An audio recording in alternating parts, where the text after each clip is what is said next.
My friend stjopastjopa said, "Dear sir, I want to know more about mouth position. I have a feeling that mouth position shouldn't change a lot, even if we sing different vowels. From my understanding, before we want to sing a mouth by dropping our jaw and then we attack the sound." 2. My reply. The issue of mouth position is described very accurately. I'm quite surprised because most people cannot express what you just said. The fact that you can say this makes me suspect your singing must be of a very high level. Of course, there are also some people who are theoretically very correct, but when they sing, it's a different story. For example, some of my students understand very quickly and express themselves very well, but when they produce sound, it doesn't match what they say. I won't go into that for now. Let me answer you first. The singing body is like a large chimney, and at the upper part of the chimney, there is a window that can be pushed open. The correct singing mouth position is like this chimney. It only serves to let the air through. This window of the chimney is the mouth. If, during singing, the area around the mouth is in dynamic tension or moves, then it is incorrect. In other words, the area around the mouth during singing should be like it's made of concrete, like a chimney whose surroundings are brick and cement, still and unmoving. It should not be like the mouth in daily life, which moves in all directions when we speak. Now, the lips and teeth are only responsible for turning sound into language, into lyrics. It's just for that resonance. You see, today's tenors all have very changeable and forceful mouths. That's all wrong. That directly takes away a lot of the breath support they need. So, when you see someone with a wildly moving mouth, it shows that he doesn't know how to sing. The gentler the mouth, the more beautiful the sound.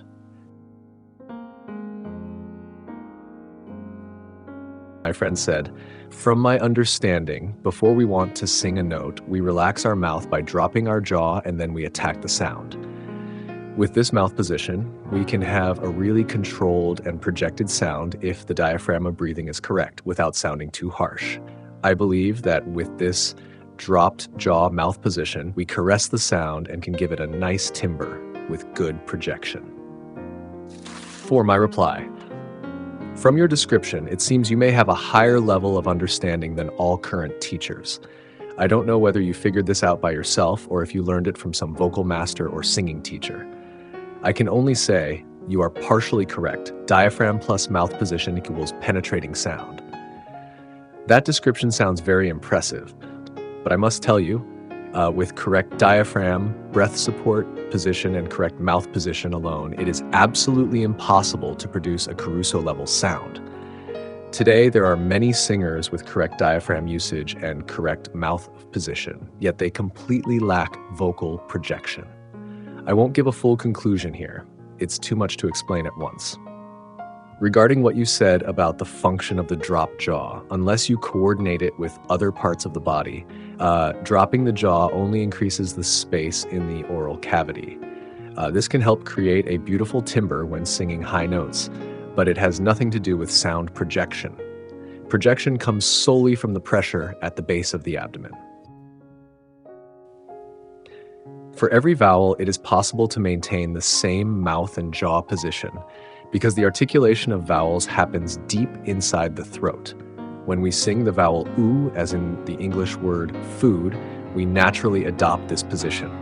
Therefore, I believe we should try to sing every vowel as if it were oo, because that gives us the most optimal mouth and jaw setup. And maybe one more small question. What about tongue position? Should the tongue always be relaxed? My response. Your description is very accurate, and I agree with you. However,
以下是你回复内容的英文翻译，尽量保留了原意、语气和逻辑结构，同时做了适当润色，更自然流畅。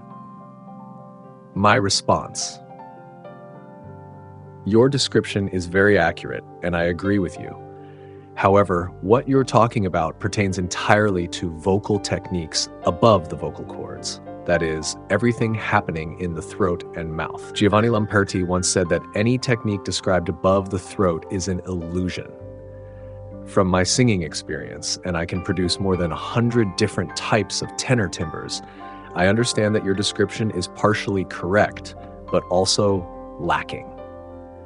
The limitation is exactly what Lamperti criticized. Take Raymond Modesti on YouTube, for example. I think he's one of the better teachers today.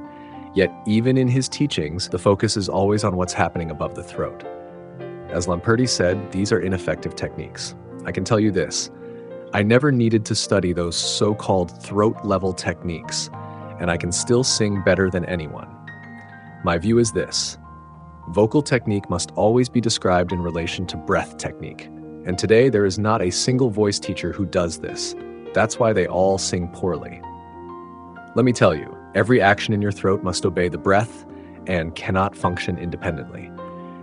Even the position of the tongue is determined by the supporting breath, its placement, strength, and quantity of airflow.